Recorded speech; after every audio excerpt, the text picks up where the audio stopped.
Hello નમસ્કાર વિદ્યાર્થી મિત્રો, વૈદ ડિજિટલ એજ્યુકેશનમાં આપ સર્વે વિદ્યાર્થી મિત્રોનું સહૃદય હાર્દિક સ્વાગત છે. આજે આપણે ધોરણ 8 વિશે સંસ્કૃત વાર્ષિક પરીક્ષાના પેપર 80 ગુણની ચર્ચા કરવાના છીએ. તો ખાસ વિદ્યાર્થી મિત્રો, ચેનલમાં ન હોય ચેનલ સબસ્ક્રાઇબ કરો, વિડીયો લાઈક કરો, તમારા મિત્રો દોસ્તોને શેર કરો અને આગળ ધોરણ 9ના તમારે આવતા વર્ષના જે વિડીયો લેક્ચર જોવા હોય તો ક્યાંથી મળશે હું પણ તમને બતાવી દઈશ. કાવ્ય પંક્તિનું અનુલેખન કરો, પણ છતાં મિત્રો આપણે ભાષાંતર પણ કર્યું છે. અનુલેખન એટલે જોઈ જોઈને લખવાનું હોય છે. તો ભાષાંતર છે: હે લુચ્ચા ચોર બિલાડા, મ્યાઉમાં એટલો મોટો અવાજ ન કરીશ, અહીંથી જતો રહે સુવાળી ભોળી ને દૂધ પીધેલી મારી દીકરી ખરેખર સૂતી છે. પછી આ પેરેગ્રાફ છે, તો એનું પણ અનુલેખન જ કરવાનું છે જોઈ જોઈને, પણ આપણે ભાષાંતર બી સાથે કર્યું છે. કદાચ એ બી પૂછે તો ટેન્શન ના રહે. તે ઘાયલ સિંહની મદદ માટે ત્યાં આવ્યો, ઓસડિયા લાવીને તેને સિંહની સારવાર કરી.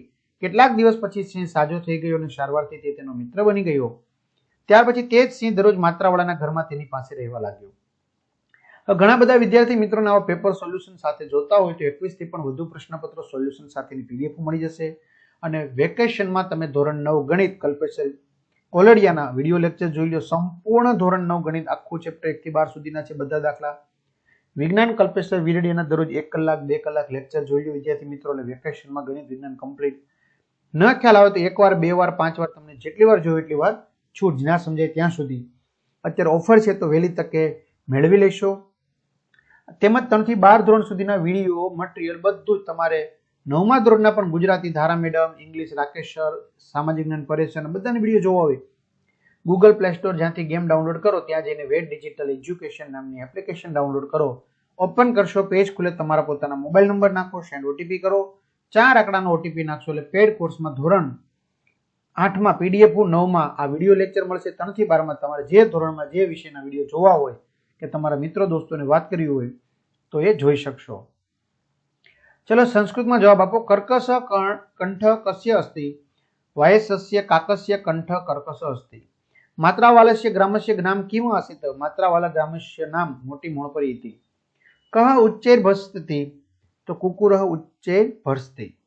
જયંત કશ્ય પુત્ર અસ્તિ? જયંત શક્રસ્ય ઇન્દ્રસ્ય પુત્ર. બાલક વૃંદમ પ્રભાત કાલે કિમ કરોતિ? બાલક વૃંદમ પ્રભાત કાલે ખેલતી. કોઈ પણ બે વિષય ટૂંકનો લખો. વિદ્યાર્થી મિત્રો, વિડીયો પોઝ કરીને તમે લખો છો અથવા તો પીડીએફ માંથી વાંચી શકો છો, બરાબર? હા, પ્રભાત વર્ણનમ. બીજું છે મહાત્મા મંદિરમ, મહાત્મા મંદિર. અને ત્રીજું છે ગાંધીનગરમ,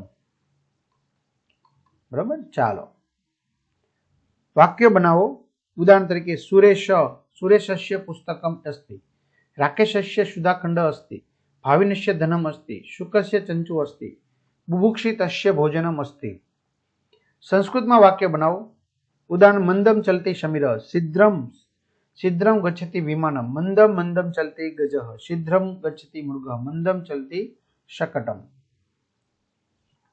સંસ્કૃતમાં જોડો. પાડો મહિષ, મચ્છર, મસક, વીંટી, મુદ્રિકા, 4 મુખવાળો, ચતુર્મુખો. સંસ્કૃત ભાષામાં લખો. મારી શાળા મોટી છે, મમ પાઠશાલા વિશાળ વર્તતે. ગાંધીજી આપણા રાષ્ટ્રપિતા છે, ગાંધી મહોદય અસ્માકમ રાષ્ટ્રપિતા અસ્તિ. ચિત્ર પરથી સંસ્કૃતમાં 4 થી 5 વાક્યો બનાવો. હાથી વિશે છે.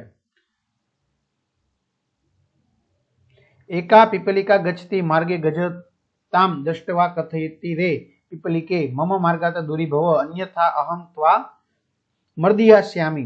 પીપલિકા કિંપી ન વદતિ, અનંતરમ પીપલિકા શુંડાગ્ર પવિષ્યતિ દશતિ ચ. ગજ ત્રસ્ત ભવતિ સ્વ સ્વીકરોતિ યત્ર સંસારે કોપી ન તુચ્છમ ન ચ ઉચ્ચઃ, સર્વે સમાના સંતિ. ચલો વર્તુળ પરથી 5 વાક્ય બનાવો. ભારતી રોટી કામ ખાદતી, ભારતી ગીતમ ગાયતી, ભારતી નૃત્યમ કરોતિ, ભારતી પાઠમ પઠતી, ભારતી પત્રમ લિખતી, ભારતી વૃક્ષમ સિંચયતિ, ભારતી જલમ પીબતી, ભારતી સ્ત્રોતમ ગાયતી. શ્લોક પૂર્તિ કરો. ચતુર્મુખુ ન ચ બ્રહ્મા, વૃક્ષારૂઢુ ન શંકરઃ, નિર્જીવ ચ નિરાહારી, અજસ્ત્રમ ધાન્ય ભક્ષણમ. પર્વતાગ્રે રથો યાતિ, ભૂમો તિષ્ઠતિ સારથી, ચલતી વાયુ વેગેન પદમેકમ ન ગચ્છતિ. પુસ્તકેષુ હિયા વિદ્યા પરહસ્તેષુ યદ ધનમ, કાર્યકાલે સમુત્પન્ને ન સા વિદ્યા ન તદ ધનમ. પિબંતી નદ્ય સ્વયમેવ નાંભઃ, સ્વયં ન ખાદંતી ફલાની વૃક્ષા, નાદંતી સસ્યમ ખલુ વારિવાહ પરોપકારાયમ સંતા વિભૂતય. વિકલ્પ પસંદ કરો. વૃક્ષ ફલમ દદાતિ છાયામ अपि ददाति यत्र परोपकार तत्र ईश्वर गोदावरी च यमुना च नर्मदा अपि समुद्रं प्रति गच्छति गंगा सिंधु च सरस्वती पवित्रा नद्यः सन्ति। खाली जग्या पूरो। औषधानि आनीय मात्रावाला सिंहस्य शुश्रूषाम् अकरोत् जलं पीत्वा सिंहं वनं प्रति गच्छत मम तात कथां श्रुत्वा भोजनं करोति गुरु कार्यपूर्णं कृत्वा माधव पाठशाला गच्छति। અને છેલ્લે જોડકા ગત્વા જઈને નીતવા લઈને દ્રષ્ટવા જોઈને સ્થિતવા ઉભા રહીને। તો આ રીતે વિદ્યાર્થી મિત્રો સરસ મજાનું સોલ્યુશન અહીં પૂર્ણ થયું। તો તમારા મિત્રો દોસ્તોને જાણ કરી દો અને ખાસ વેકેશનમાં ધોરણ 9ના ગણિત વિજ્ઞાનના વિડીયો લેક્ચર છે એ જોઈ લો, જે તમને બીજા વિષયના વિડીયો પણ ફ્રીમાં છે જોઈ લો, બરોબર, જે તમને સારામાં સારા માર્ક્સ અપાવશે, ધોરણ 9 ઇઝી બનાવશે। તો બધા વિદ્યાર્થી મિત્રોને શુભકામનાઓ, ઓલ ધ બેસ્ટ, અસ્તુ, જય હિન્દ, જય ભારત।